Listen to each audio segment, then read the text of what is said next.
Terima kasih Yang Mulia, kami lanjutkan nota pembelaan atas nama terdakwa Maya Kusmaya. Majelis Hakim Yang Mulia, adapun salah satu pokok perkara ini adalah apakah terdakwa ketika menjabat sebagai VP Trading and Other Business PT Pertamina Patraniaga untuk selanjutnya disebut PT PPN, melakukan tindak pidana korupsi dalam memberikan persetujuan dan pengusulan para pemenang pengadaan impor gasolin RON 90 dan RON 92 Term H1 2023. Berdasarkan fakta-fakta hukum yang diperoleh dari persesuaian alat-alat bukti selama persidangan, terdakwa tidak terbukti melakukan perbuatan melawan hukum maupun penyalahgunaan kewenangan yang bertujuan untuk menguntungkan diri sendiri maupun pihak lain, apalagi yang sampai merugikan keuangan atau perekonomian negara. Bahkan penuntut umum pun mengakui bahwa terdakwa tidak mendapat atau menikmati sepeser pun uang haram yang didakwakan. Terdakwa selaku VP Trading and Other Business tidak terbukti melakukan intervensi maupun memiliki konflik kepentingan atau terafiliasi dengan para pemenang tender pengadaan impor gasolin RON 90 dan RON 92 Term H1 2023. Persetujuan terhadap hasil lelang yang dilaporkan Edward Corne selaku Ketua Panitia diberikan setelah terdakwa memeriksa parameter-parameter dalam laporan tersebut yang relevan dengan target kinerja perusahaan yang antara lain adalah penawaran-penawaran yang memenuhi syarat, harga yang di bawah HPS, selisih antara harga penawaran awal dengan yang terakhir sebagai hasil negosiasi panitia lelang dan penghematan yang didapat dari hasil negosiasi dibandingkan dengan harga penawaran awal. Terdakwa dalam jabatannya tersebut di atas tidak berwenang mengintervensi proses lelang termasuk penjajakan dan negosiasi yang dilakukan panitia lelang. Terdakwa hanya berwenang memeriksa laporan dari panitia lelang guna memastikan kesesuaian hasil lelang dengan parameter-parameter di atas. Kinerja panitia lelang tersebut menghasilkan penghematan sebesar lebih dari 26 juta dolar Amerika untuk pengadaan RON 90 dan sebesar 13 juta dolar Amerika untuk pengadaan RON 92 yang dihitung dari selisih antara harga penawaran awal yang di bawah HPS dengan yang disepakati setelah proses penjajakan dan negosiasi oleh panitia lelang. Penjajakan dan negosiasi tersebut wajib dilakukan panitia lelang meskipun penawaran dari para mitra usaha telah di bawah HPS. Setelah memastikan hal-hal dalam laporan tersebut sesuai dengan ketentuan dan target kinerja perusahaan di atas, maka terdakwa mengusulkannya secara berjenjang ke Rifasi Haan selaku Direktur Pemasaran Pusat dan Niaga untuk kemudian disampaikan dan dimintakan persetujuan ke Alfian Nasution selaku Direktur Utama. Pengusulan secara berjenjang tersebut memang harus dilakukan sesuai kewenangan otorisasi atau expenditure authority di penetapan pemenang lelang berdasarkan nilai pengadaan yang diatur dalam surat keputusan Direktur Utama PT PPN tentang pelimpahan otorisasi perusahaan. Perlakuan istimewa oleh Edward Corne yang didakwakan ternyata tidak terbukti. Seluruh tim trading di bawah kepemimpinan Edward Corne melakukan hal yang sama ke seluruh peserta lelang. BP Singapura ternyata tidak terlambat memasukkan penawaran yang ditentukan dalam undangan dari PT PPN. Komunikasi Edward Corne dengan perwakilan BP Singapura dan Sinochem juga tidak terbukti berisi pembocoran nilai HPS. Penjajakan untuk mendukung proses negosiasi yang dilakukan ternyata sesuai dengan ketentuan yang berlaku. Bahkan komunikasi-komunikasi yang dipermasalahkan penuntut umum dalam surat dakwaan justru menghasilkan penghematan biaya pengadaan karena berhasil menekan dan menurunkan harga penawaran dari para peserta lelang. Majelis Hakim yang mulia, pokok permasalahan berikutnya adalah apakah terdakwa ketika menjabat sebagai Direktur Pemasaran Pusat dan Niaga melakukan tindak pidana korupsi dalam penandatanganan kontrak penjualan solar non-subsidi ke sejumlah perusahaan. Berdasarkan fakta-fakta hukum yang kami uraikan dalam nota pembelaan ini, terdakwa tidak terbukti mengintervensi kewenangan VP IMFB dalam penentuan harga jual di atas MOPS dan tidak memiliki konflik kepentingan maupun afiliasi dengan para konsumen yang didakwakan. Penentuan harga jual solar non-subsidi sepanjang di atas harga MOPS untuk setiap konsumen merupakan wewenang VP IMFB sebagaimana telah didelegasikan oleh Direktur Utama berdasarkan surat keputusan Direktur Utama PT PPN tentang kewenangan penentuan harga jual khusus produk B2B. Adapun kewenangan otorisasi penandatanganan berdasarkan nilai kontrak atau Revenue Authority mengacu pada surat keputusan Direktur Utama PT PPN tentang pelimpahan otorisasi perusahaan. Ketentuan-ketentuan mengenai delegasi kewenangan tersebut tidak membenarkan terdakwa dalam hal ini penerima kewenangan otorisasi berdasarkan nilai kontrak untuk mengintervensi VP FMB yang merupakan penerima kewenangan penentuan harga jual. Harga jual dalam masing-masing kontrak yang didakwakan ternyata di atas harga MOPS sehingga berdasarkan ketentuan mengenai pendelegasian kewenangan penentuan harga merupakan wewenang VP FMB yang tidak dapat diintervensi siapapun termasuk terdakwa. Adapun terdakwa menandatangani kontrak-kontrak tersebut setelah memastikan harga yang disepakati fungsi penjualan dan VP IMFB telah sesuai dengan kewenangan yang diatur dalam surat keputusan Direktur Utama PT PPN tentang kewenangan penentuan harga jual khusus produk B2B. Setelah memastikan hal tersebut, terdakwa kemudian menandatanganinya sesuai tugas dan kewenangan otorisasi berdasarkan nilai kontrak atau Revenue Authority selaku Direktur Pemasaran Pusat dan Niaga yang diatur dalam Surat Keputusan Direktur Utama PT PPN tentang pelimpahan otorisasi perusahaan. Ketentuan mengenai kewenangan otorisasi tersebut tidak membenarkan atau memberi wewenang ke terdakwa untuk mengintervensi harga jual yang merupakan wewenang penuh VPIMFB. Selanjutnya, JPU mendakwa kontrak-kontrak yang ditandatangani terdakwa tersebut merugikan keuangan negara karena harga jualnya di bawah bottom price maupun harga pokok produksi PT PPN. Dakwaan tersebut keliru karena yang menjadi objek dalam perjanjiannya adalah komoditas berupa BBM yang harga pasarnya atau MOP selalu berubah setiap saat. Konsumen suatu komoditas incasu BBM tentu hanya akan membeli apabila harga yang ditawarkan didasarkan pada harga pasar pada saat transaksi terjadi. Bahkan penuntut umum pun jika menjadi konsumen tentu akan berperilaku sama. Tidak mungkin ada yang membeli komoditas jika harganya tidak didasarkan pada harga pasar. Adapun harga pasar BBM yang relevan dengan perkara ini adalah harga MOPS. Bottom price yang menjadi dasar penuntut umum dan BPKRI menyatakan dan menilai kerugian negara ternyata tidak relevan untuk kontrak-kontrak jangka panjang yang didakwakan. Seluruh saksi yang terlibat langsung dalam penjualan BBM PT PPN menerangkan bahwa bottom price hanya relevan digunakan sebagai referensi untuk penjualan spot dan tidak dapat digunakan untuk kontrak jangka panjang. Bahkan saksi Ardian Aditya dari fungsi marketing strategi yang menghitung dan menetapkan bottom price menyatakannya sebagai referensi untuk penjualan spot, bukan untuk kontrak jangka panjang. Selama persidangan, hanya penuntut umum dan BPKRI yang menganggap bottom price harus menjadi acuan dalam menentukan harga jual dalam kontrak jangka panjang. Penuntut umum dan BPKRI dengan berbagai dalih, bukan dalil, menggunakan bottom price secara berbeda dengan maksud pembuatan dan penetapannya oleh fungsi marketing strategi PT PPN.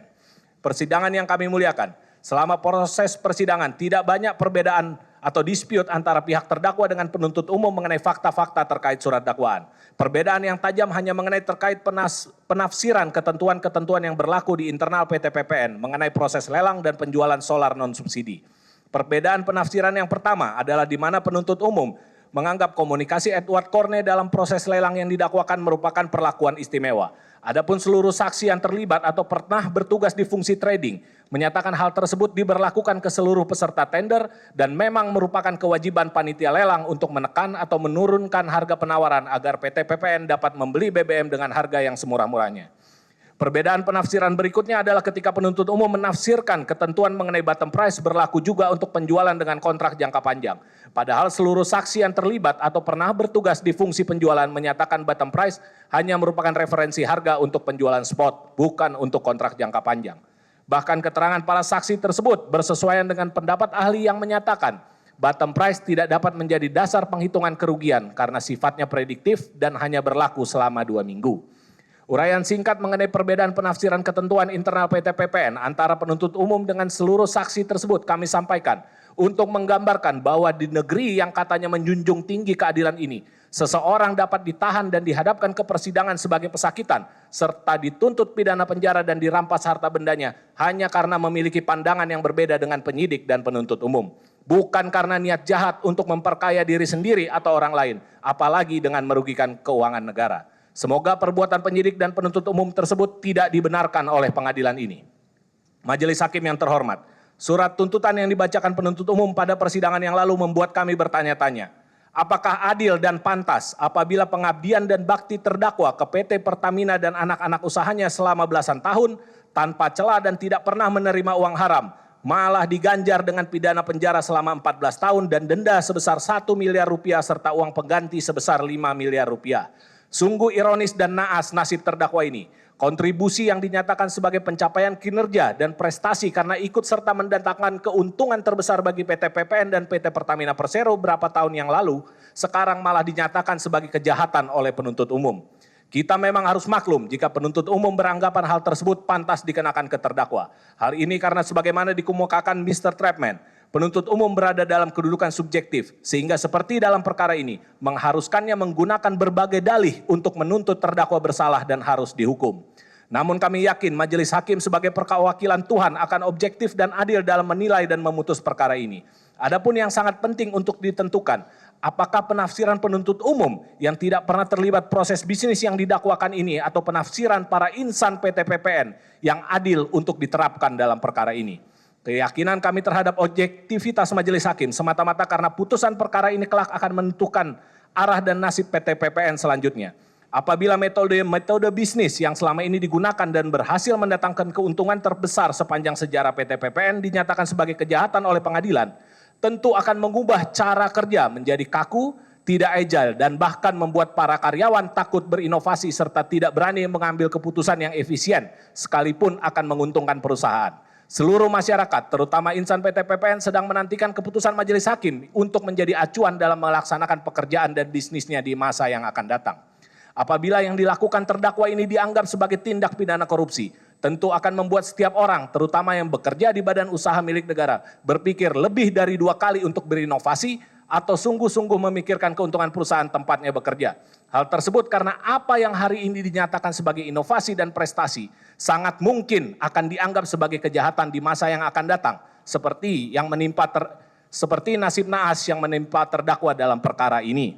Demikian pendahuluan ini kami sampaikan sebagai pembuka pandangan hukum yang objektif terhadap fakta-fakta persidangan, guna membantu kita semua lepas dari pandangan-pandangan dan pendirian yang subjektif, agar jangan sampai terdakwa dihukum tanpa terbukti melakukan perbuatan yang didakwakan kepadanya. Semoga Tuhan Yang Maha Kuasa memberi hikmat dan kebijaksanaan kepada majelis hakim yang mulia untuk menyatakan terdakwa tidak bersalah dan harus bebaskan dari seluruh dakwaan dan tuntutan penuntut umum. Kami lanjut pada bagian analisa yuridis yang mulia. Analisa yuridis terhadap dakwaan primer. Terhadap unsur-unsur pasal yang didakwakan dalam dakwaan primer, kami sampaikan analisa yuridis sebagai berikut. 1. Unsur setiap orang, kami mohon dianggap dibacakan. 2. Unsur secara melawan hukum. A. Dalam impor produk kilang atau bahan bakar minyak. Bahwa terkait uraian dakwaan ini, maka yang perlu dibuktikan dan dipertimbangkan adalah hal-hal sebagai berikut. Pertama, apakah benar terdapat perlakuan istimewa dari Edward Corne ke BP Singapura dan Sinochem dalam lelang khusus pengadaan gasolin RON 90 dan RON 92 term H1 2023. Kedua, apakah terdakwa mengetahui seluruh komunikasi pada tahap penjajakan dan negosiasi antara tim lelang dengan para peserta lelang. Ketiga, apakah terdakwa ketika mengusulkan BP Singapura dan Sinochem sebagai pemenang lelang mengetahui adanya dugaan perlakuan istimewa tersebut. Keempat, apakah terdakwa mengajukan usulan pemenang lelang tersebut secara melawan hukum. Bahwa hal-hal tersebut tidak terbukti sebagaimana uraian sebagai berikut. 1. Tidak terdapat perlakuan istimewa dari Edward Corne ke BP Singapura. A. Edward Corne tidak pernah membocorkan informasi yang bersifat rahasia ke para peserta lelang. B. BP Singapura tidak terlambat menyampaikan penawaran untuk gasolin RON 92.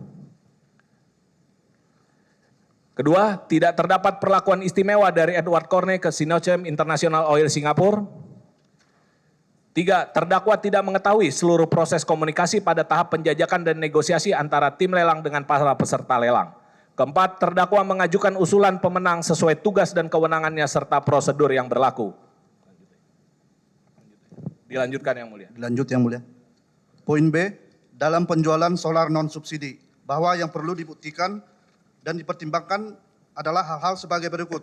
Apakah terdakwa melakukan perbuatan melawan hukum dalam menyetujui usulan harga jual BBM solar atau biosolar terhadap para konsumen di atas? Yang kedua, apakah terdakwa melakukan perbuatan melawan hukum dalam menandatangani kontrak penjualan BBM solar atau biosolar dengan para konsumen? Yang ketiga, apakah terdakwa melakukan perbuatan melawan hukum karena tidak menyusun dan menetapkan pedoman negosiasi harga sebagaimana ditetapkan dalam surat keputusan Direktur SKMJ 9002 K0000 2023 S8 tanggal 16 Juni 2023 bahwa hal-hal tersebut tidak terbukti sebagaimana diuraikan sebagai berikut. 1. Terdakwa tidak berwenang menentukan harga jual dalam seluruh kontrak yang didakwakan. 2. Terdakwa menandatangani kontrak penjualan dengan para konsumen sesuai dengan tugas dan kewenangan otorisasinya. Yang ketiga, terdapat pedoman PT PPN yang telah mengatur proses negosiasi penjualan BBM solar dan biosolar. Dilanjutkan Yang Mulia. Mohon izin melanjutkan Yang Mulia. 3. Unsur memperkaya diri sendiri atau orang lain. Bahwa dalam surat dakwaan halaman ke-6 sampai dengan 7, terdakwa didakwa memperkaya diri sendiri atau orang lain atau suatu korporasi sebagai berikut. A. Dalam pengadaan impor produk kilang atau BBM. B. Dalam penjualan solar non-subsidi. Bahwa terkait dakwaan tersebut kami sampaikan analisa yuridis sebagai berikut. A. Terkait dengan pengadaan impor produk kilang dan BBM.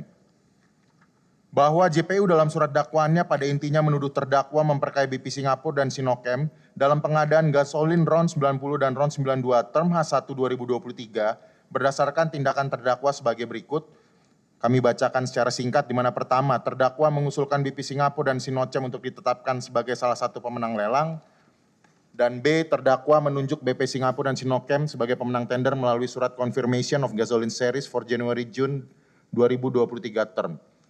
Bahwa yang menjadi dasar dari dakwaan JPU dalam menuduh terdakwa memperkaya BP Singapura dan Sinochem adalah berdasarkan LHP BPKRI. Bahwa dakwaan JPU tersebut tidak berdasar dan mengada-ngada berdasarkan hal-hal sebagai berikut. 1.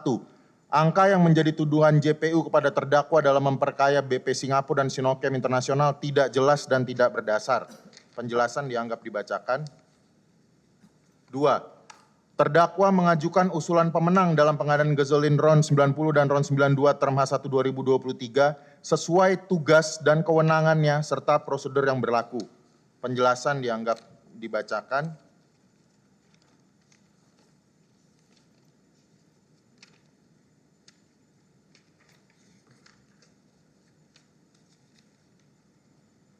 3. Terdakwa tidak mengetahui seluruh proses komunikasi dan tuduhan perlakuan istimewa pada tahap penjajakan antara tim tender dengan para peserta lelang. Penjelasan dianggap dibacakan. Bahwa B. Terkait penjualan solar non-subsidi. Bahwa yang menjadi dasar dakwaan JPU dalam menuduh terdakwa memperkaya 10 korporasi terkait dengan penjualan solar non-subsidi adalah berdasarkan LHP BPK. Bahwa yang menjadi dasar bagi BPKRI dalam menyatakan kerugian negara dalam penjualan solar non-subsidi karena adanya penjualan solar non-subsidi dari Pertamina Patraniaga kepada korporasi-korporasi sebagaimana dalam dakwaan dengan harga di bawah bottom price. Sehingga BPKRI hanya menghitung selisih dari nilai bottom price dikurangi dengan harga penjualan solar non-subsidi kepada korporasi-korporasi tersebut. Dan kemudian hasil penghitungan tersebut digunakan oleh JPU untuk menuduh terdakwa telah memperkaya 10 korporasi sebagaimana disebutkan dalam surat dakwaan. Bahwa dakwaan JPU tersebut adalah hal yang tidak berdasar dan mengada-ngada karena berdasarkan hal-hal sebagai berikut. 1. Bottom price digunakan sebagai acuan untuk transaksi spot, bukan term. Penjelasan dianggap dibacakan. 2. Terdakwa tidak berwenang menentukan harga jual dalam seluruh kontrak yang didakwakan. Di mana pada intinya di sini kami menjelaskan bahwa berdasarkan kewenangan dan peraturan pedoman serta surat keputusan direktur, bahwa seluruh kontrak yang didakwakan terhadap dalam penjualan solar non-subsidi, penentuan harganya bukan berada dalam kewenangan terdakwa, melainkan karena semuanya masih harganya di atas MOPS, masih dalam wewenang VP. Penjelasan seluruhnya dianggap dibacakan. Kemudian yang ketiga, terdakwa menandatangani kontrak penjualan dengan para konsumen sesuai dengan tugas dan kewenangan dan otorisasinya. Penjelasan dianggap dibacakan.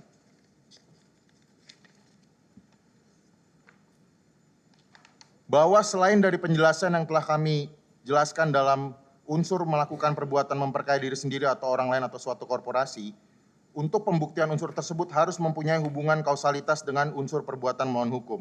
Ketika perbuatan melawan hukum tidak ditemukan, maka unsur melakukan perbuatan memperkaya diri sendiri atau orang lain atau suatu korporasi juga menjadi tidak terbukti. Hal ini juga sesuai dengan pendapat ahli di persidangan, yaitu pendapat ahli Dr. Randus Siswo Sujanto dan pendapat ahli Alexander Marwata.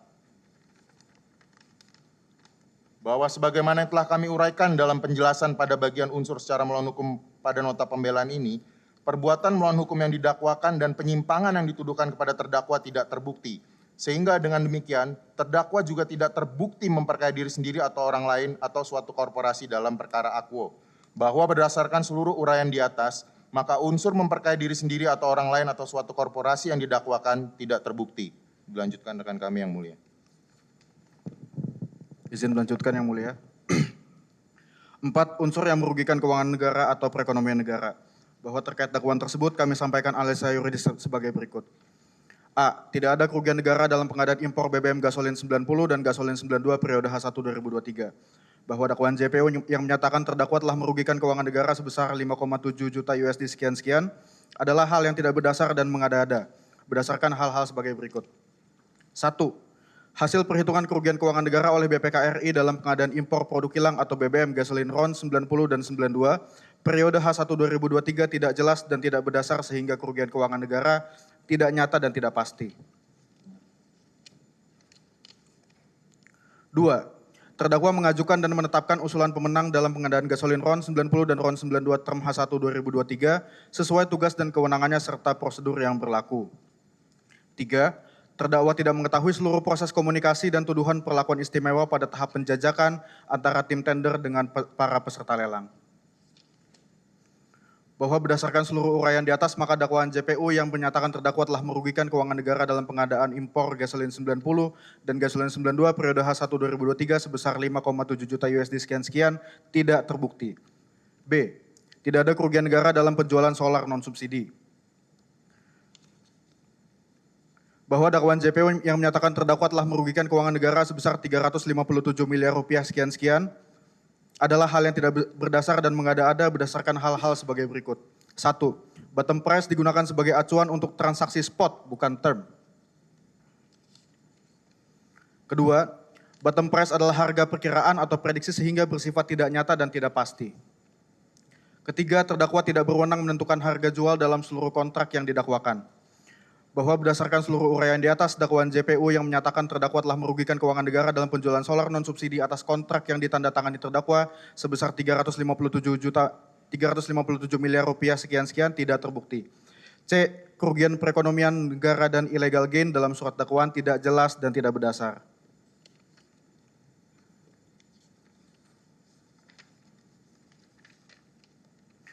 Bahwa berdasarkan uraian di atas maka kerugian dan perekonomian negara dan illegal gain dalam surat dakwaan tidak terbukti. Bahwa dalam uraian sebelumnya nota pembelaan pada unsur secara melawan hukum, perbuatan melawan hukum yang didakwakan kepada terdakwa telah tidak terbukti sehingga dengan tidak adanya perbuatan melawan hukum yang dilakukan oleh terdakwa, maka tidak ada juga kerugian keuangan negara dan kerugian perekonomian negara yang terjadi dalam perkara akuo. Bahwa berdasarkan hal-hal tersebut di atas maka unsur dapat merugikan keuangan negara atau perekonomian negara tidak terbukti pada diri dan perbuatan terdakwa. 5. Unsur yang melakukan, menyuruh melakukan, dan turut serta melakukan.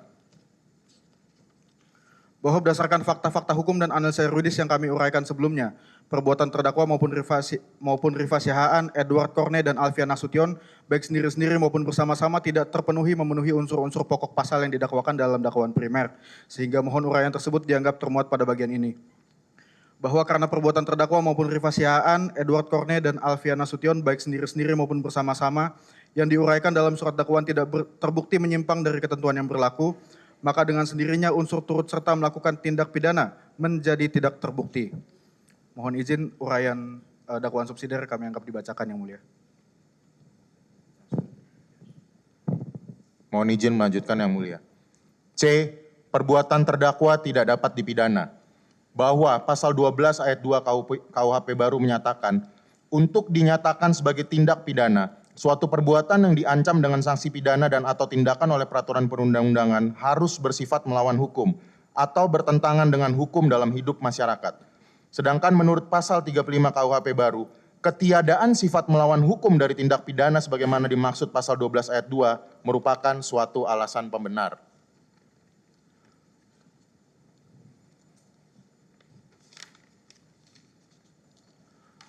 Bahwa alasan-alasan pembenar yang relevan dalam perkara ini adalah sebagai berikut. 1. Melaksanakan perintah jabatan yang sah. Penjelasan dianggap dibacakan. 2. Perbuatan yang tidak melawan hukum secara material. Penjelasan dianggap dibacakan.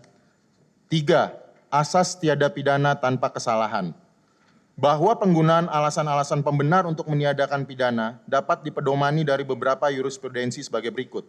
1. Putusan Mahkamah Agung nomor 42 tahun 1965, 2. Putusan Mahkamah Agung nomor 81 tahun 1973, 3. Putusan Mahkamah Agung nomor 97 tahun 1973. Bahwa berdasarkan peraturan perundang-undangan di atas, asas doktrin, serta pendapat para ahli dan jurisprudensi di atas, maka yang relevan dan harus dinilai serta dibuktikan dalam perkara ini adalah 1. Tujuan perbuatan yang didakwakan. apakah untuk kepentingan terdakwa atau demi kepentingan umum maupun PT PPN. 2. Ada tidaknya keuntungan pribadi atau niat terdakwa dalam memperkaya diri sendiri. Dan 3. Ada tidaknya kerugian negara atau PT PPN. Bahwa dalam perkara ini, seluruh perbuatan terdakwa masih dalam lingkup kewenangannya, dilaksanakan berdasarkan struktur organisasi yang mengatur pendelegasian wewenang, serta kebijakan dan pedoman resmi PT PPN yang sah menurut hukum publik. Selain itu, tidak terdapat perbuatan yang dilakukan berdasarkan perintah yang melawan hukum. Bahwa benar terdakwa menyetujui dan mengusulkan penetapan para pemenang pengadaan gasolin RON 90 dan RON 92 term H1 2023, yang diantaranya adalah BP Singapura dan Sinochem International Oil, serta menandatangani kontrak-kontrak penjualan solar non-subsidi yang didakwakan. Namun persetujuan dan pengusulan yang dilakukan terdakwa tidak didasarkan pada perlakuan istimewa selama proses lelang. Demikian pula dalam penandatanganan kontrak-kontrak yang didakwakan, terdakwa tidak berbuat melawan hukum karena bottom price memang tidak dibuat dan tidak untuk digunakan dalam penjualan kontrak jangka panjang, serta tidak ada kelalaian dalam menyusun pedoman negosiasi yang didakwakan. Bahwa berdasarkan hasil pembuktian, PT Pertamina memperoleh keuntungan terbesar sepanjang sejarah di mana mayoritasnya berasal dari PT PPN, khususnya dari fungsi yang dipimpin oleh terdakwa. Fakta hukum ini menunjukkan kinerja dan kebijakan yang dipermasalahkan JPU justru mendatangkan keuntungan dan efisiensi bagi PT PPN. Hal ini menghilangkan dugaan atau anggapan terjadinya perbuatan melawan hukum maupun penyalahgunaan wewenang. Pencapaian kinerja tersebut juga membuktikan tidak ada mens rea atau niat jahat dari terdakwa. Sebaliknya seluruh tindakan terdakwa justru dilakukan dengan itikat baik demi kemajuan dan kepentingan PT PPN. Bahwa seluruh tindakan terdakwa yang dipermasalahkan JPU dilakukan dengan itikat baik berdasarkan keyakinan yang wajar mengenai terpenuhinya prosedur, tidak mengabaikan prinsip kehati-hatian, dan tanpa benturan konflik kepentingan dengan para pemenang lelang maupun para konsumen pembeli solar non-subsidi. Bahkan yang paling penting adalah tercapainya tujuan PT PPN untuk menghemat biaya pengadaan dan mendapatkan keuntungan dari penjualan. Dengan tercapainya penghematan dan diperolehnya keuntungan tersebut, maka negara tidak dirugikan. Bahwa dalam seluruh kegiatan pengadaan dan penjualan BBM yang didakwakan, terdakwa tidak berperan sebagai pelaksana teknisnya. Adapun kedudukan terdakwa berada di level kebijakan dan persetujuan, serta pengusulan ke atasan sesuai dengan ketentuan mengenai wewenang otorisasi penetapan pemenang dan penandatangan kontrak. Terdakwa tidak pernah mengintervensi proses tender maupun kesepakatan harga penjualan. Hal tersebut semata-mata dilakukan terdakwa sesuai prosedur untuk memastikan penghematan dalam pengadaan dan keuntungan PT PPN dari penjualan BBM. Seluruh perbuatan tersebut dilakukan dengan itikat baik untuk melaksanakan tugas dan memenuhi seluruh prosedur. Bahwa dalam pengadaan impor BBM, seluruh proses lelang dilaksanakan secara objektif tanpa intervensi terdakwa untuk memenangkan peserta tertentu. Evaluasi penawaran dan pengusulan pemenang dilakukan secara objektif berdasarkan penawaran terbaik tanpa ada peserta yang diperlakukan istimewa. Terdakwa memeriksa laporan dan usulan penetapan pemenang dengan memastikannya terpenuhi kriteria volume, HPS, dan efisiensi yang diperoleh. Setelah memastikan hal tersebut, baru terdakwa menyetujui dan meneruskan usulan tersebut ke atasannya sesuai ketentuan yang mengatur pendelegasian wewenang otorisasi penetapan pemenang lelang di PT PPN. Bahwa dalam penjualan solar non-subsidi, terdakwa menandatangani kontrak sesuai ketentuan yang mengatur pendelegasian wewenang otorisasi berdasarkan nilai kontrak. Adapun wewenang penentuan harga jual di atas MOPS untuk seluruh kontrak yang didakwakan telah didelegasikan dari Direktur Utama ke VP IMFB, sehingga tidak dapat diintervensi terdakwa. Bahwa seluruh perbuatan terdakwa tersebut tidak terbukti didasari niat jahat maupun kesadaran untuk melakukan kejahatan, melainkan semata-mata untuk melaksanakan fungsi dan tanggung jawabnya sesuai ketentuan yang berlaku dan demi keuntungan PT PPN. Bahwa dengan demikian, perbuatan terdakwa yang menurut JPU merupakan tindak pidana korupsi secara bersama-sama telah kehilangan sifat melawan hukumnya. Tindakan terdakwa menyetujui usulan pemenang lelang dan menandatangani kontrak penjualan semata-mata untuk melaksanakan perintah jabatan dan peraturan perundang-undangan.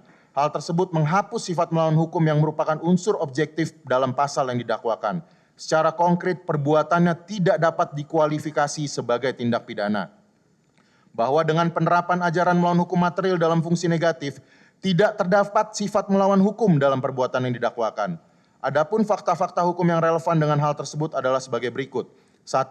Terdakwa tidak menimbulkan kerugian negara atau PT PPN. 2. terdakwa justru berkontribusi mendatangkan keuntungan yang nyata bagi negara atau PT PPN. 3. Tindakan terdakwa dilakukan untuk kepentingan negara atau PT PPN. 4. Terdakwa tidak pernah berniat mencari keuntungan pribadi maupun memperkaya diri sendiri. Bahwa dari uraian di atas dapat disimpulkan adanya alasan-alasan pembenar yang menghilangkan sifat melawan hukum dan menghapus pidana bagi terdakwa terkait dengan perbuatan-perbuatan yang didakwakan. Bahwa dalam surat tuntutan halaman ke-1375, JPU menyatakan alasan yang memberatkan antara lain adalah terdakwa tidak merasa bersalah dan tidak menyesali perbuatannya. Kami tidak sependapat dengan hal tersebut, karena berdasarkan fakta-fakta hukum yang objektif, terdakwa tidak melakukan penyimpangan dan hanya bekerja sesuai dengan ketentuan. Terdakwa juga tidak terbukti memperkaya diri sendiri atau pihak lain secara melawan hukum dan merugikan negara. Justru terdakwa berkontribusi menghasilkan keuntungan bagi PT PPN. Oleh karena itu tidak terdapat hal-hal yang harus disesalinya. Bahwa terdakwa selalu bersikap kooperatif, memberikan keterangan secara jujur, dan tidak berbelit-belit selama persidangan, karena memang tidak ada yang perlu disembunyikan.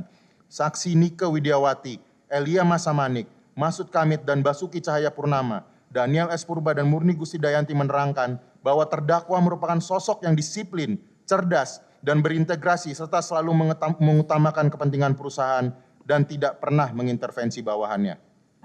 Bahwa kami juga mohon agar majelis hakim mempertimbangkan posisi terdakwa selaku tulang punggung keluarga yang harus menanggung hidup istri dan 3 anaknya yang sejak penyidikan perkara ini harus menderita akibat terpisah dari kepala keluarga, serta mendapatkan caci maki serta stigma negatif dari masyarakat, serta diblokir seluruh isi rekening yang tidak terbukti berasal dari sumber yang tidak sah. Bahwa berdasarkan uraian-uraian di atas, maka terdakwa tidak dapat dipidana atas perbuatan yang didakwakan kepadanya, sehingga terdapat cukup alasan bagi majelis hakim untuk menjatuhkan putusan bebas atau lepas dari segala tuntutan hukum. Masih tinggal 20 menit, ayo Ya, segera. sedikit lagi yang mulia. Tuntutan pidana tambahan berupa uang pengganti harus ditolak. Bahwa berdasarkan pasal 18 Undang-Undang Pemberantasan Tindak Pidana Korupsi, maka uang pengganti hanya dapat dibebankan ke terdakwa yang terbukti memperoleh uang atau harta benda dari tindak pidana korupsi yang didakwakan. Selain itu, jumlah hukuman uang pengganti yang dijatuhkan juga sebanyak-banyaknya sama dengan yang diperoleh dari tindak pidana korupsi tersebut. Bahwa jaksa penuntut umum menuntut agar terdakwa dihukum membayar uang pengganti sebesar 5 miliar rupiah yang tidak pernah diterimanya maupun dinikmatinya. Bahwa perbuatan yang didakwakan dalam dakwaan primer dan subsidiar tidak terbukti sebagaimana yang kami uraikan dalam bagian sebelumnya nota pembelaan ini. Bahwa selain itu, terdakwa tidak pernah didakwa memperkaya diri sendiri. Selama persidangan juga tidak pernah terbukti terdakwa memperoleh atau mendapat keuntungan berupa uang maupun harta benda dari tindak pidana korupsi yang didakwakan. Bahwa oleh karena itu, tuntutan agar terdakwa dihukum membayar uang pengganti tersebut harus ditolak oleh Yang Mulia Majelis Hakim dalam memeriksa dan mengadili perkara ini. Poin G, seluruh barang bukti dan harta benda terdakwa yang disita dalam perkara ini harus dikembalikan. Bahwa karena terdakwa tidak terbukti melakukan perbuatan yang didakwakan, maka seluruh barang bukti harus dikembalikan kepada pihak dari mana barang tersebut disita sesuai dengan ketentuan pasal 194 ayat 1 KUHP.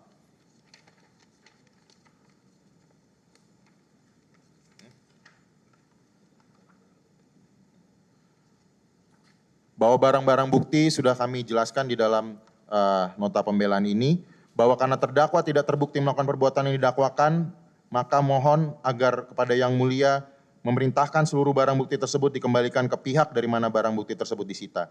H. Blokir terhadap rekening-rekening bank terdakwa dan keluarganya harus dibuka. Bahwa karena pemeriksaan telah selesai dan dakwaan tidak terbukti, serta selama persidangan tidak ditemukan kaitan tindak pidana yang didakwakan dengan rekening-rekening terdakwa dan keluarganya, maka sangat beralasan menurut hukum bagi majelis hakim memerintahkan pembukaan blokir rekening-rekening bank sebagai berikut. 22 rekening sudah kami lampirkan dan mohon untuk dibuka blokirnya.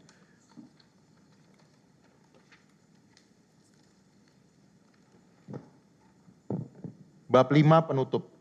Majelis hakim yang kami muliakan, berdasarkan hal-hal yang telah diuraikan pada bagian sebelumnya dari nota pembelaan ini, kami mohon agar majelis hakim berkenan menerima dan mengabulkan seluruh nota pembelaan terdakwa dan penasihat hukumnya serta menjatuhkan putusan dengan amar sebagai berikut.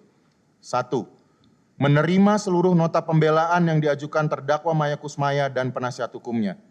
2. Menyatakan terdakwa Maya Kusmaya tidak terbukti secara sah dan meyakinkan melakukan seluruh perbuatan yang didakwakan oleh penuntut umum. 3. Membebaskan terdakwa Maya Kusmaya dari seluruh dakwaan dan tuntutan penuntut umum. 4. Memerintahkan terdakwa Maya Kusmaya segera dikeluarkan dari tahanan. 5. Memulihkan hak terdakwa Maya Kusmaya dalam kemampuan, kedudukan, dan harkat serta martabatnya. 6. Menetapkan barang-barang bukti berupa poin A sampai dengan poin O untuk dikembalikan kepada pihak dari mana barang tersebut disita. 7.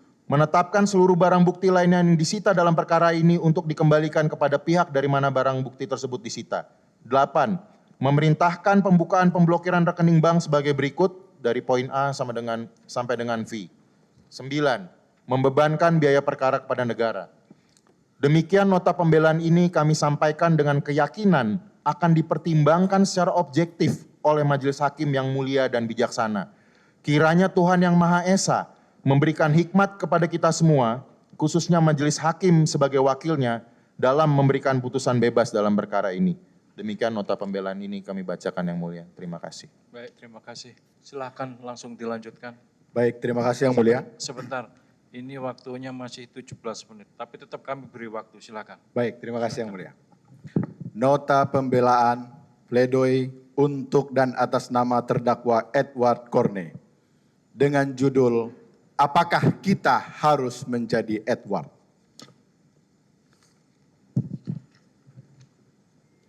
Majelis Hakim yang mulia, bersama ini kami sampaikan nota pembelaan yang merupakan hak terdakwa sebelum nantinya majelis hakim akan memberikan putusan yang mengatasnamakan keadilan berdasarkan ketuhanan yang Maha Esa.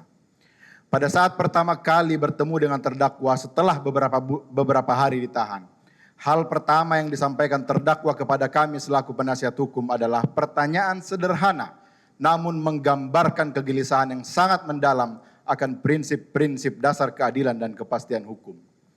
Kenapa saya ditahan? Salah saya apa? Kemudian muncul pertanyaan lanjutan yang menggetarkan hati kami. Saya orang awam hukum. Apakah memang bisa orang ditangkap dan ditahan tanpa tahu salahnya apa? Hukum kita memang begitu ya? Saat itu kami benar-benar tidak bisa menjawab. Semua berkas sudah kami pelajari. Semua isi BAP terdakwa kami baca berulang-ulang. Tidak satu pun ada materi perbuatan pidana yang terdakwa lakukan. Satu-satunya sumber informasi yang kami miliki saat itu hanya berita yang bilang terdakwa pengoplos minyak. Tapi yang membuat kami semakin bingung, tidak ada satupun isu oplosan ada dalam berkas terdakwa. Akhirnya dengan prasangka baik saat itu kami hanya bisa menjawab, lihat perkembangan penyidikan. Penyidik pasti tidak sembarangan. Mungkin nanti di pemeriksaan selanjutnya ada bukti yang jelas. Kita tunggu saja. Waktu demi waktu berlalu. Berbulan-bulan proses penyidikan dilalui. Kami berharap menemukan jawabannya. Pada suatu momen pemeriksaan terdakwa selaku tersangka, kami tim advokat langsung bertanya kepada tim jaksa yang melakukan pemeriksaan saat itu tentang apa permasalahan jaksa kepada terdakwa. Dan jawaban tim pemeriksa saat itu adalah, nanti kalian tahu kok apa yang dipermasalahkan dan dituduhkan kepada klien kalian. Sungguh jawaban yang tidak pernah kami bayangkan keluar dari penegak hukum. Kami harus kembali bersabar menunggu jawabannya. Tentu sebagai penegak hukum kami sangat malu saat tahu ada anak bangsa ditangkap dan dipenjara tanpa tahu salahnya apa. Yang jelas-jelas itu melanggar asas hukum pidana dasar. Tiada pidana tanpa kesalahan. Asas yang sama-sama sudah kita pelajari sejak awal belajar hukum. Majelis Hakim yang mulia. Kemudian dalam proses tahap 2 pada Kejaksaan Negeri Jakarta Pusat atau 4 bulan lebih mendekam dalam tahanan. Terdakwa secara tegas menyatakan dalam berita acara pemeriksaan pelaksanaan tersebut bahwa terdakwa tidak mengetahui apa yang dipermasalahkan jaksa kepada terdakwa. karena benar-benar terdakwa tidak tahu apa yang dipermasalahkan jaksa kepada terdakwa dan jaksa juga tidak menjelaskan apa yang dipermasalahkan kepada terdakwa. Jadi selama terdakwa ditahan dalam rutan Kejaksaan Agung dan juga rutan Salemba, terdakwa tidak tahu apa perbuatan yang dipermasalahkan oleh kejaksaan. Terdakwa tidak dapat menjelaskan kepada istri dan keluarga besarnya perbuatan apa yang dipermasalahkan kepada dirinya. Keluarga besarnya hanya tahu terdakwa ini dituduh pengoplos minyak yang membuat keluarga dipermalukan, dicemooh, dituduh melakukan sesuatu yang membastis yang nyata-nyata tidak dibahas dalam perkara. Yang mulia, karena tidak tahu betul masalah apa yang menimpa dirinya, setiap kali ditanya sama anak perempuan yang masih 7 tahun, terdakwa selalu menjawab, sedang ada pendidikan, sedang ada pelatihan, ayah sekolah lagi. Terdakwa sebagai ayah, sebagai cinta pertama anak perempuannya, terpaksa harus berbohong. Sungguh sakit harus berbohong pada anak yang dicintai. Tapi memang karena terdakwa tidak tahu menjelaskan apa yang sebenarnya dihadapi. Bahwa pertanyaan-pertanyaan tersebut akhirnya terjawab pada saat kejaksaan memberikan surat dakwaan kepada terdakwa dan juga tim advokat. Setelah membaca dakwaan tim JPU, ternyata intinya hanya 2. Yang pertama, terdakwa membuat memorandum nomor R10, selanjutnya dianggap dibacakan, untuk mengusulkan Trafigura Asia Trading dalam tender gasolin untuk periode H1 2021 untuk kemudian memenangi tender tersebut. Kedua, terdakwa memberikan perlakuan istimewa kepada BP Singapura dan Sinochem dengan membocorkan informasi alfa pengadaan atau HPS. 2 poin pokok yang akhirnya terjawab setelah terdakwa dirampas kemerdekaannya, dipisahkan dari orang terkasih selama lebih dari 8 bulan di penjara. Majelis Hakim dan Sidang yang mulia, setelah menjalani persidangan selama ini, jaksa menghadirkan puluhan saksi, namun tidak ada satu saksi pun, kami ulangi yang mulia, tidak ada satu saksi pun yang bisa menjelaskan dan membuktikan kedua inti pokok dakwaan jaksa tersebut. Hingga akhirnya sampai pada persidangan tanggal 29 dan 30 Januari 2026 yang menghadirkan ahli dari BPK yakni saudara Hasbi Asidiki, SEMKOM, AKCA, CRFA, CSFA bersama seluruh timnya. Akhirnya semua terjawab bahwa semua masalah ini, semua tuduhan ini berasal dari hasil audit BPK yang diketuai oleh Hasbi Asidiki. Persidangan hari Kamis tanggal 29 Januari 2006 menjawab semua itu. Pada intinya, terdakwa Edward Corne membuat memo nomor R10 untuk mengusulkan TAT sebagai pemenang tender. Hal ini diterangkan juga ahli dalam LHP halaman 355 dan menjadi rujukan dakwaan halaman 51/4. Faktanya dalam sidang tersebut, Hasbi Asidiki menjawab dengan lantang, tentang usulan tidak ada. Tentang memo tidak ada. Sesuai dengan persidangan tanggal 29 Januari 2026 pukul 22.50 WIB. Yang kedua, terdakwa Edward Corne membocorkan HPS alfa pengadaan bersifat rahasia. HPS alfa pengadaan pada tender tersebut adalah sebesar 1.41 USD per barel untuk RON 90 dan 2.45 USD per barel untuk RON 92. Hal ini diterangkan ahli dalam LHP halaman 328 dan menjadi rujukan dakwaan halaman 51/1. Faktanya yang mulia, dalam persidangan tersebut ahli Hasbi Asidiki menjawab dengan lantang, tidak ada bocorin alfa, angka itu bukan alfa, tapi rata-rata average price-nya. Sesuai dengan keterangan ahli pada persidangan tanggal 29 Januari 2026 pukul 23.115 WIB. BPK sebagai yang diyakini sebagai informan awal, sumber awal dakwaan saja mengakui bahwa tidak ada fakta terkait perbuatan terdakwa Edward Corne. Lantas, keadilan macam apa yang disampaikan saudara JPU dalam memulai tuntutannya? Majelis Hakim yang mulia, terkait kerugian negara, JPU dalam dakwaannya halaman 46 tegas menyatakan bahwa sebagaimana kami kutip berikut, bahwa perbuatan terdakwa Edward Corne sebagaimana diuraikan tersebut di atas telah mengakibatkan kerugian negara pada PT Pertamina dan atau PT Pertamina Patraniaga pada pengadaan impor dan seterusnya sebesar 6,1 juta US dollar yang merupakan bagian dari keseluruhan kerugian keuangan negara dalam pengadaan impor produk kilang BBM PT Pertamina dan PPN seluruhnya sebesar 6,9 juta US dollar. Dari dakwaan JPU jelas bahwa yang dianggap JPU sebagai kerugian negara adalah kerugian pada PT Pertamina Patraniaga dan atau PT Pertamina. Padahal faktanya yang mulia, PT Pertamina Patraniaga dan atau PT Pertamina justru tidak mengalami kerugian, melainkan untung besar, bahkan naik 741,13% dari tahun sebelumnya. Hal ini dibuktikan dengan laporan keuangan audited PT Pertamina Vide T20. Dengan demikian, dakwaan JPU tersebut menyatakan kerugian PT Pertamina dan PPN amat sangat tidak berdasar dan tidak benar. Ditambah lagi yang harus kita ingat dan pahami bersama, tidak bisa kita abaikan bahwa telah ada Undang-Undang 16 tahun 2005 tentang perubahan keempat atas Undang-Undang nomor 19 tahun 2003 tentang BUMN yang intinya menjelaskan, saya langsung ke penjelasan 4B.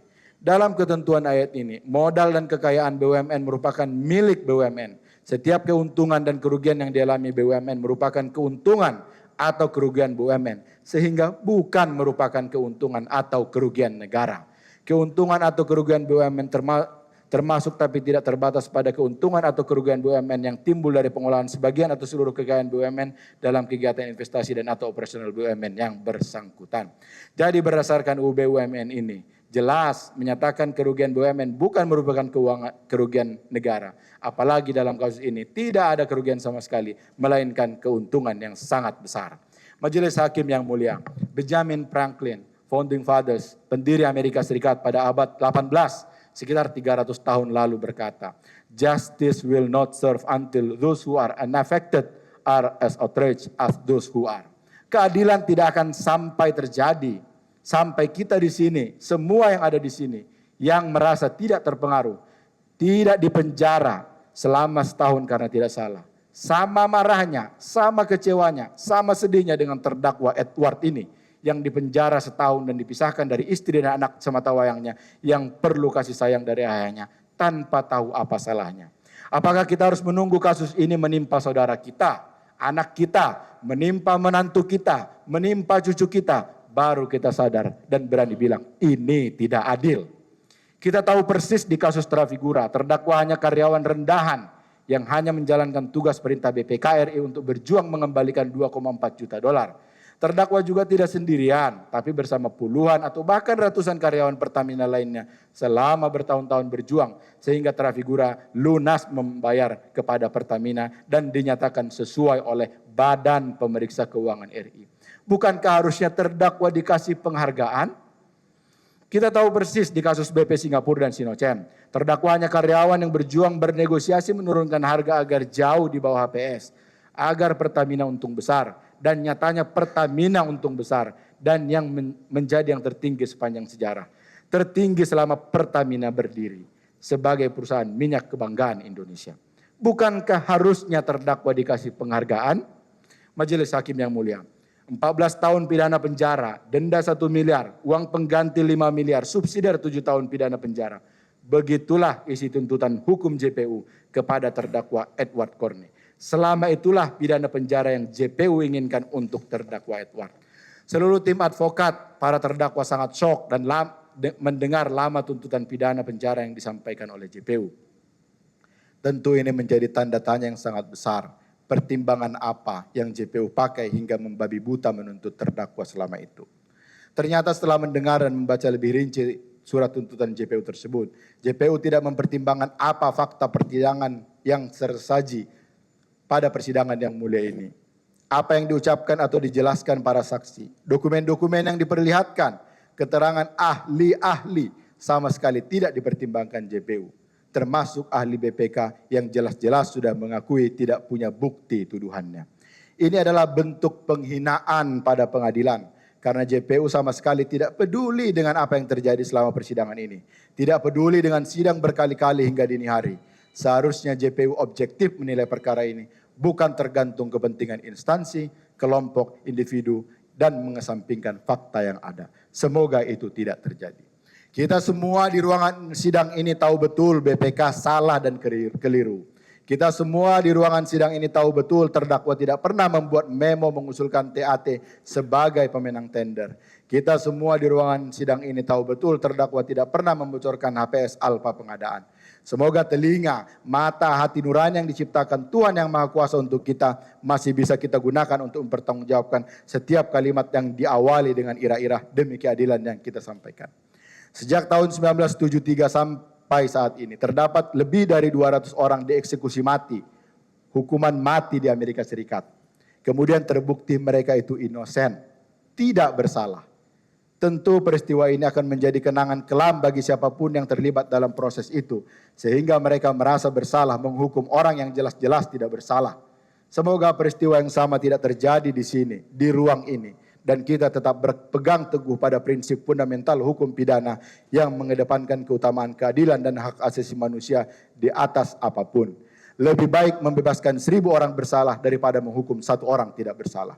Majelis Hakim yang mulia, atas uraian tersebut, kami tim advokat Edward Cornea memberikan judul pada nota pembelaan ini dengan judul, apakah kita harus menjadi Edward? Apakah kita harus menjadi Edward agar tahu rasanya di penjara tanpa tahu salah apa? Apakah kita harus menjadi Edward agar tahu rasanya berbohong kepada anak perempuan sendiri karena bingung harus kasih alasan apa meninggalkan anak? Dan yang terpenting, apakah kita harus menjadi Edward agar tahu apa arti irah-irah demi keadilan? Semoga jawabannya tidak, semoga hanya berhenti di Edward. Tidak ada lagi Edward lain di negeri ini. Kami mohon kepada Yang Mulia Majelis Hakim agar bisa memberikan jawaban atas 2 pertanyaan Edward di awal tadi dan memberikan makna keadilan yang sesungguhnya kepada terdakwa. Majelis Hakim yang mulia, dalam proses persidangan yang telah kita jalani ini, sudah kita periksa saksi-saksi dan bukti lainnya. Tujuannya apa? Tujuannya untuk mencari kebenaran sehingga hakim bisa memberikan putusan yang adil. Kami percaya majelis hakim akan berani menyatakan ya di atas ya, tidak di atas tidak. Berani menyatakan benar di atas benar. Kami masih percaya dengan pengadilan ini. Tidak seperti jargon-jargon di luar sana bahwa seolah-olah, mudah-mudahan tidak benar, pengadilan hanya menjadi stempel dari dakwaan atau tuntutan JPU. Semoga itu tidak benar. Dan kami masih meyakini dan percaya majelis hakim akan berpikir dan berani untuk menyatakan kebenaran dalam putusannya sebagaimana fakta yang jelas-jelas gamblang sudah terungkap dalam persidangan ini. Yang mulia, untuk selanjutnya kami akan menguraikan secara singkat terkait pembelaan kami ini yang pada pokoknya menjelaskan jika tuduhan JPU tersebut tidak terbukti. Dilanjutkan yang mulia. Izin melanjutkan yang mulia. Terkait mengenai fakta-fakta persidangan, kami anggap dibacakan. Bukti surat kami melampirkan T1 sampai dengan T20 itu dianggap dibacakan yang mulia. Kami masuk ke bagian analisa fakta persidangan. Yang pertama, terdakwa tidak ada membocorkan HPS Alpha pada tender term H1 2023 kepada BP Singapura dan Sinochem.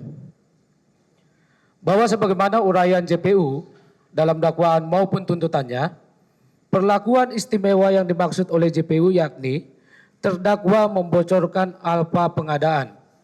Itu termuat dalam dakwaan Edward halaman 2. Berdasarkan dakwaan tersebut, alfa pengadaan yang dimaksud JPU adalah HPS Alpha untuk tender gasolin RON 90 dan RON 92 term H1 2023. Karena berdasarkan TKO yang termasuk informasi rahasia dalam proses tender adalah HPS Alpha. Bahwa pada tanggal 2 November 2022, tim pengadaan mengirimkan undangan kepada mitra usaha yang memuat tentang kualifikasi produk yang dibutuhkan, jangka waktu kontrak, kuantitas yang dibutuhkan, mekanisme pengiriman, dan batas waktu mengirimkan penawaran, yaitu maksimal pada tanggal 9 November 2022 pukul 10 untuk gasolin RON 90 dan pada tanggal 9 November 2022 pukul 14.00 WIB untuk produk gasolin RON 92. Bahwa sampai tanggal 9 November 2022 pukul 10, tim pengadaan tidak mengetahui besaran nilai HPS Alpha pengadaan sebagaimana keterangan saksi Istidea selaku manajer trading dan juga sesuai dengan keterangan saksi Agung Eko Utomo selaku senior trader dan juga saksi Murni selaku tim pengadaan yang menyatakan pada persidangan jika HPS Alpha diberikan kepada tim pengadaan setelah closing tender atau setelah tanggal 9 November 2022 pukul 10 untuk gasolin 90 dan pukul 14 untuk gasolin 92. Bahwa terhitung sejak ditutupnya penawaran yakni tanggal 9 November 2022 untuk RON 92 terdapat 21 mitra dan untuk RON 90 terdapat 25 mitra usaha yang mengajukan penawaran melalui email yang kemudian diseleksi oleh fungsi product trading dan tim pengadaan melalui mekanisme shortlist, yakni seluruh demut yang memenuhi kualifikasi dan memberikan penawaran yang valid dengan mempertimbangkan pemenuhan kebutuhan volume yang diperlukan Pertamina, selanjutnya akan dilakukan negosiasi untuk mendapatkan harga yang lebih baik. Bahwa setelah dilakukan evaluasi penawaran oleh tim pengadaan, maka fungsi product trading akan melakukan negosiasi untuk mendapatkan penawaran yang lebih baik setelah proses penawaran awal. Hal tersebut sebagaimana diatur dalam SK Panitia Pelelangan Khusus VD Bukti T6 dianggap dibacakan.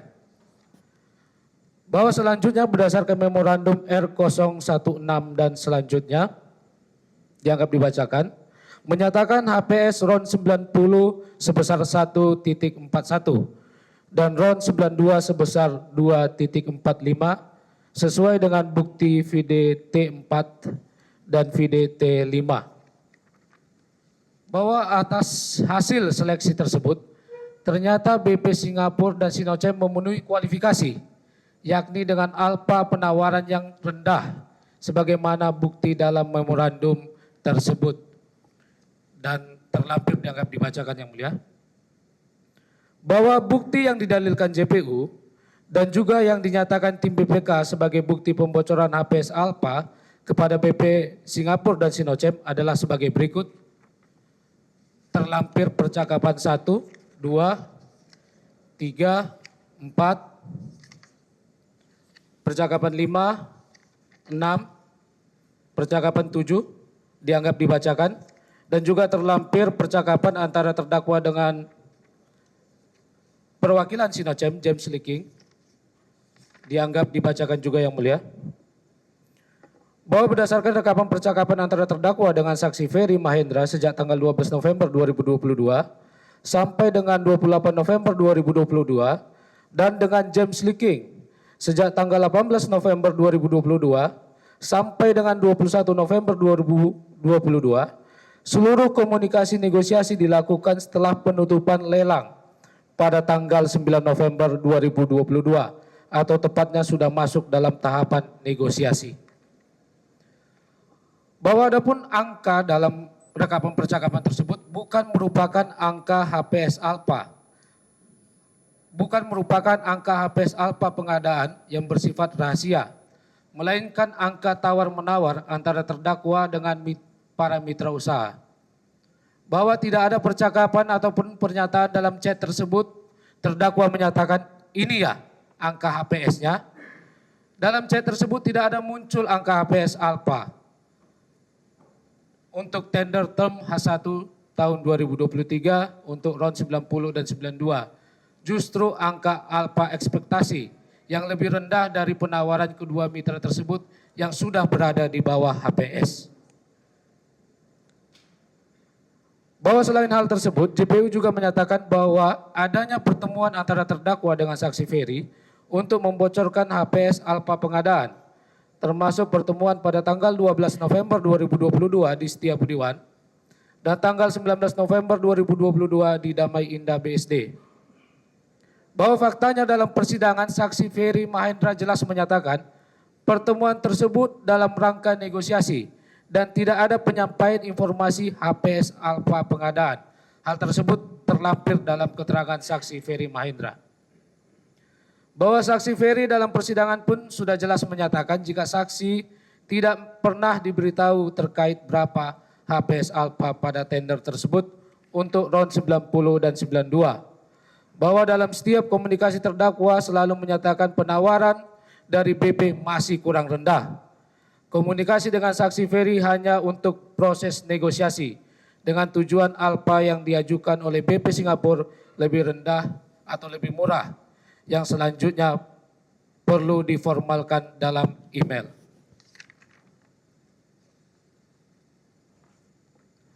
Uraian tersebut pada pokoknya telah sesuai juga dengan keterangan ahli dari BPK yakni Bapak Hasbi pada persidangan tanggal 29 Januari 2026 pukul 23:15 yang menyatakan tidak ada pembocoran HPS Alfa pengadaan pada tender tersebut.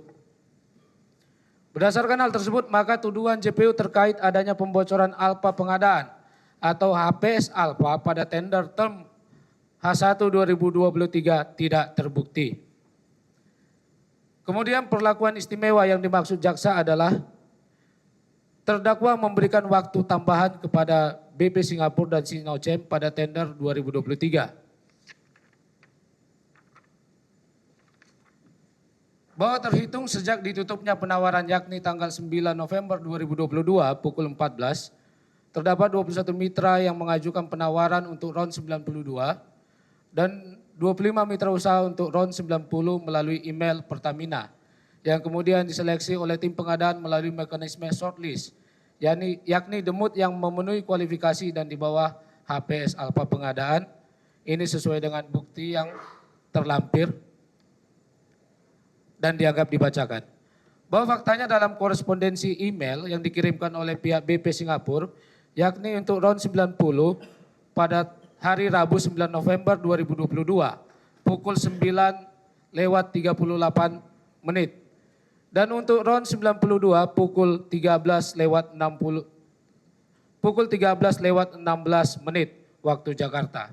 Sesuai dengan bukti T7 dianggap dibacakan. Sedangkan Sinochem berdasarkan korespondensi email yang dikirimkan oleh pihak Sinochem, yakni pada hari Rabu tanggal 9 November 2022 pukul 9:59 waktu Jakarta sesuai dengan bukti T8. Sudah 25 menit, tinggal 5 menit. Disegerakan Pak. Baik. Bahwa apabila dikaitkan dengan uraian perbuatan yang disampaikan JPU dalam dakwaannya yang menyatakan terdakwa memberikan waktu tambahan kepada BP Singapura dan Sinochem adalah tuduhan yang tidak benar berdasarkan bukti-bukti yang telah diuraikan dan juga keterangan saksi murni, saksi Agung Eko, saksi Yuni. Oleh karena itu apa yang dinyatakan oleh JPU tidak terbukti. Yang kedua, terdakwa mengusulkan BP Singapura dan Sinochem berdasarkan hasil rekapitulasi dan penawaran terbaik. Bahwa dengan telah diuraikannya pertimbangan bahwa BP Singapura dan Sinochem tidak ada perlakuan istimewa, oleh karena itu dakwaan kedua ini juga tidak terbukti. Dan untuk selanjutnya dilanjutkan yang mulia. Izin melanjutkan majelis. Analisa fakta persidangan selanjutnya yaitu pemberian tas golf oleh saksi Ferry Mahendra ditolak oleh terdakwa dan juga tidak terkait dengan tender BP Singapura pada term H1 2023. Selanjutnya dianggap dibacakan sebagaimana telah disampaikan oleh terdakwa dalam pledoi pribadinya. Keempat, terdakwa tidak pernah mengusulkan Trafigura Asia Trading untuk mengikuti pengadaan impor BBM gasolin term periode H1 2021.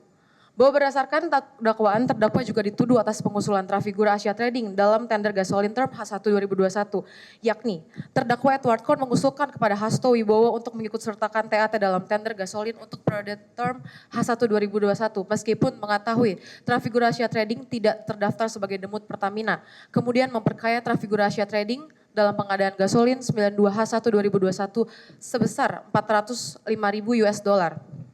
Selain dua kalimat tersebut di atas, JPU juga dalam dakwaannya tidak ada menguraikan hal lain lagi terkait Trafigura. JPU juga tidak dapat menguraikan kapan diusulkan, bagaimana cara mengusulkannya, apa motif mengusulkan, di mana terdakwa mengusulkan dan mengapa TAT ikut dalam tender. Bahwa hal tersebut tidak sesuai dengan pasal 143 ayat 2 huruf B KUHP yang mengatur surat dakwaan harus memuat uraian secara cermat, jelas dan lengkap mengenai tindak pidana yang didakwakan dengan menyebut waktu dan tempat tindak pidana tersebut dilakukan. Bahwa akibat hukumnya ketika terdapat yang tidak sesuai dengan ketentuan tersebut di atas, yakni dakwaan tersebut dianggap tidak pernah ada, persidangan batal dan terdakwa dibebaskan. Selain itu, berdasarkan uraian dalam LHP tim BPK dalam perkara ini menyatakan terdakwa juga mengusulkan TAT berdasarkan memorandum tersebut. Selanjutnya dianggap dibacakan bahwa faktanya dalam persidangan ketika dilakukan pemeriksaan terhadap tim ahli BPK, dalam memorandum tersebut tidak termuat nama Trafigura Asia Trading sebagai salah satu demut yang diusulkan sebagai pemenang tender. Oleh karena itu dapat dinyatakan bahwa tuduhan JPU terkait terdakwa mengusulkan Trafigura Asia Trading berdasarkan memorandum tersebut ialah tidak terbukti. Dilanjutkan majelis.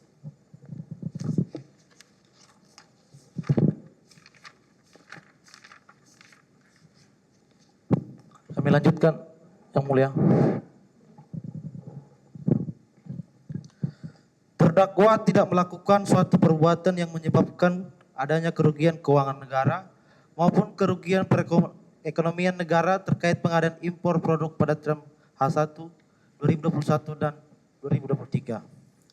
Bahwa faktanya, sebagaimana poin analisa fakta persidangan yang telah kami uraikan sebelumnya, yakni yang pertama, terdakwa tidak melakukan perlakuan istimewa kepada BP Singapura dan Sinochem dalam tender gasolin term H1 2023.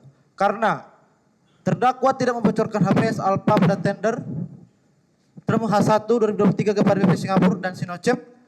Yang B, bahwa terdakwa tidak memberikan suatu waktu tambahan kepada BP Singapura dan Sinochem pada saat tender term H1 2023. Selanjutnya akan dianggap dibacakan.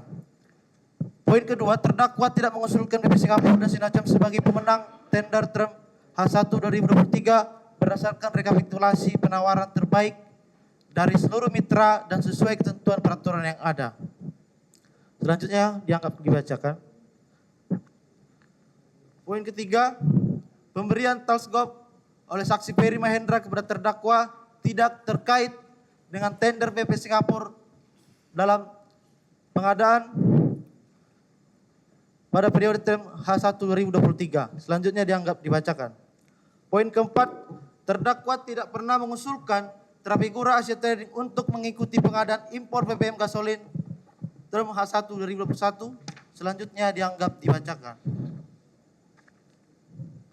Bahwa terkait dengan Trafigura Asia Trading, pada poin sebelumnya telah disampaikan penyelesaian yang dilakukan oleh PPN telah dinyatakan sesuai oleh tim BPK.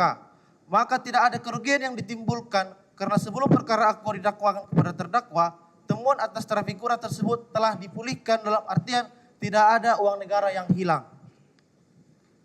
Bahwa berdasarkan hal tersebut, dengan tidak adanya penyimpangan yang dilakukan terdakwa dalam proses tender term H1 2003 terhadap BP Singapura dan Sinochem, serta tidak ada pengusulan terhadap Trafigura Asia Trading dalam tender term H1 2021, maka dapat pula disimpulkan kerugian yang dinyatakan JPU dalam dakwaan, tuntutannya serta yang dinyatakan dalam LHP tidak terbukti.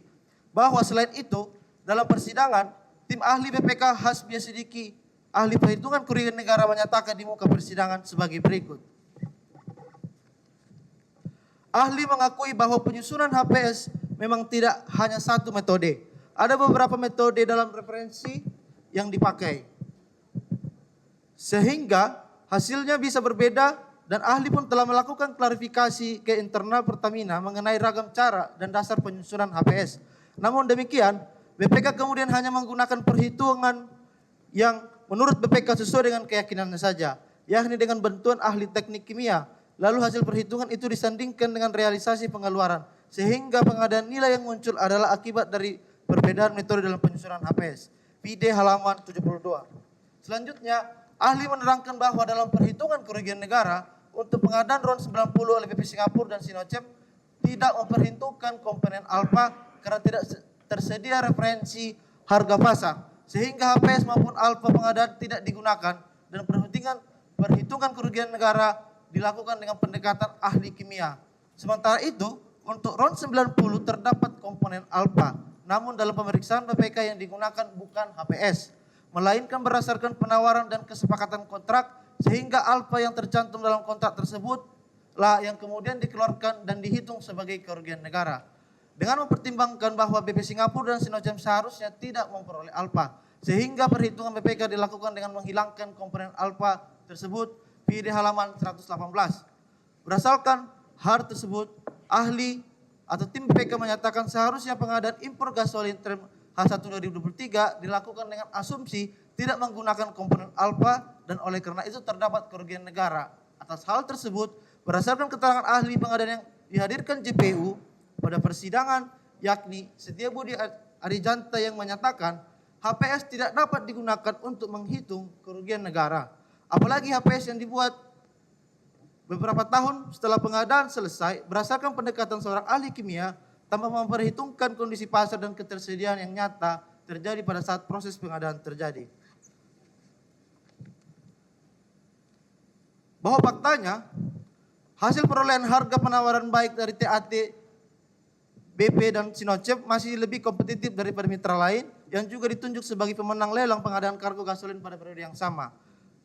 Perlu diketahui, faktanya terdakwa bukanlah pembuat HPS atau alfa di PPN, yang mana pembuatan formula HPS atau alfa tersebut dilakukan oleh fungsi market analis. Hal ini berdasarkan TKO pengadaan produk BBM dan LPG nomor selanjutnya dianggap dibacakan pada halaman 7 tertanggal 12 Mei 2022 pada huruf A nomor 5 dan 7 menyatakan fungsi impor dan ekspor produk trading menyampaikan permintaan HPS produk BBM dan LPG impor dan kepada fungsi market analysis dan overseas development untuk diserahkan kepada ketua panitia pelelangan khusus.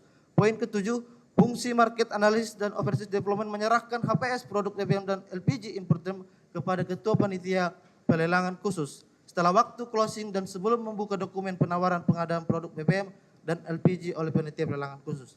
Oleh karena itu, kausalitas kerugian negara yang dinyatakan JPU dalam dakwaannya dalam uraian BPK dalam LHP sama sekali tidak ada hubungan sebab akibat. Hal ini juga merupakan bantahan terhadap kerugian perekonomian yang dinyatakan JPU dalam dakwaannya.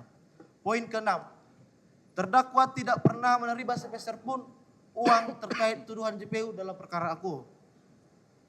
Selanjutnya dianggap dibacakan bahwa sebagaimana disampaikan oleh Komaria Emong Supraja selaku Hakim Agung pada pelatihan Hakim Tipikor Angkatan 2 yang pada pokoknya uang pengganti adalah uang yang benar-benar dinikmati terdakwa dari hasil tindak pidana korupsi yang dilakukannya dan jumlahnya harus jelas. Artinya uang pengganti dinyatakan sebagai pidana tambahan karena uang pengganti sifatnya mengikuti pidana pokok. Selanjutnya dianggap dibacakan bahwa sebagaimana surat tuntutan JPU pada halaman 1293 yang menyatakan bahwa terdakwa tidak menerima sepeser pun yakni sebagai berikut dianggap dibacakan.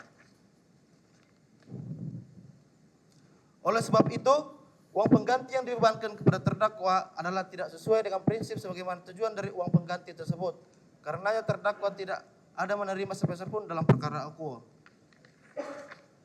Oleh karena itu, dalam kesempatan ini kami juga memohon agar majelis hakim yang memeriksa dan mengadili perkara ini memerintahkan kepada JPU untuk membuka blokir rekening-rekening serta polis asuransi terdakwa dan keluarganya tersebut sebagai berikut dianggap dibacakan.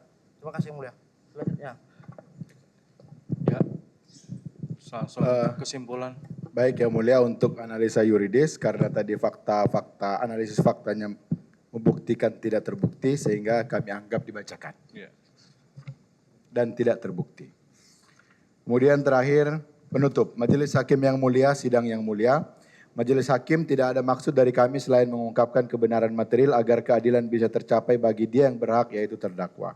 Sungguh tidak mencerminkan nilai keadilan apabila kemudian terdakwa diharuskan untuk bertanggung jawab terhadap hal yang tidak dilakukannya, yakni tuduhan tanpa adanya bukti.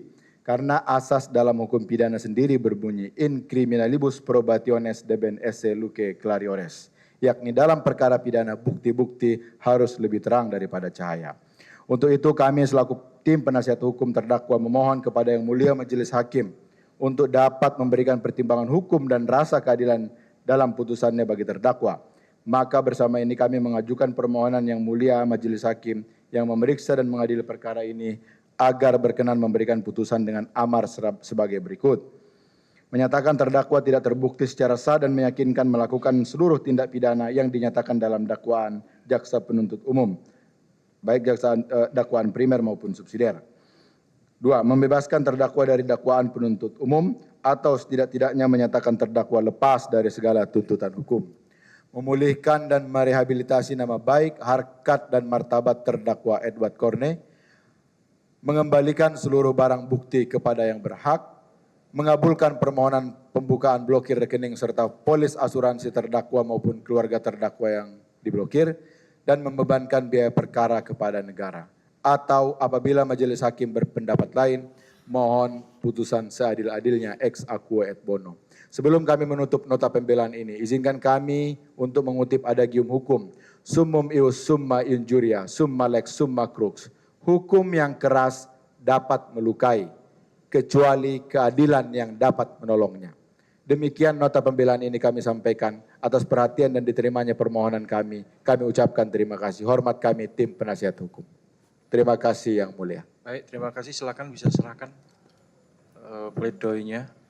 Kemudian kalau ada soft copy-nya bisa diserahkan sekaligus. Silakan. Yang pribadi juga nanti diserahkan, termasuk soft copy-nya kalau ada. Kenapa? Sekarang kalau ada memang. Nanti ke ini aja, ke Pak Min. Diserahkan melalui PH-nya nanti sekaligus. Kalau memang ada. Ini Pak Maya. Ini Pak. Sudah ditandatangani ini semuanya.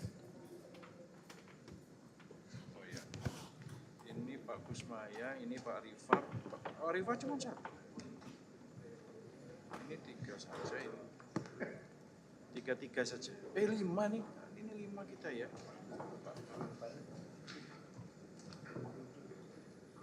Ya, oke.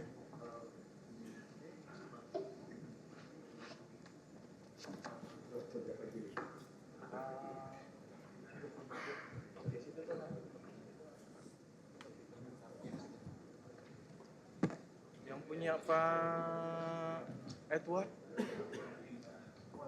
yang pribadi ada soft copy-nya. Nanti diserahkan. Oke. Oh ya, tadi tanda tangan. Oh itu yang kita. Terus itu untuk oh yang pribadi. Pribadi 5. Oke. Lampirannya nanti di situ aja. Jadikan jadi satu di situ karena kan nggak mungkin. Di situ aja nanti. Pak Anu sambil dicek Pak.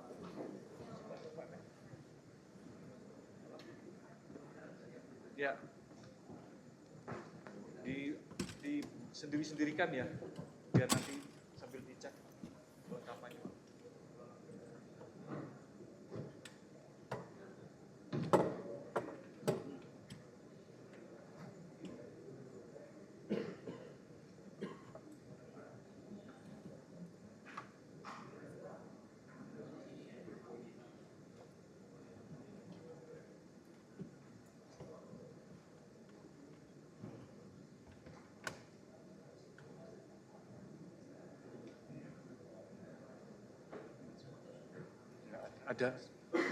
Ada yang lampiran semua, ada yang pembelaan. Ini yang punya Pak Andre.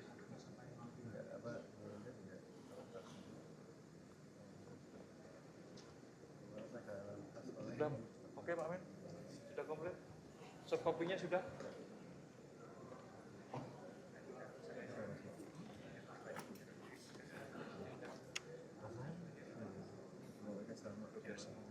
Oh,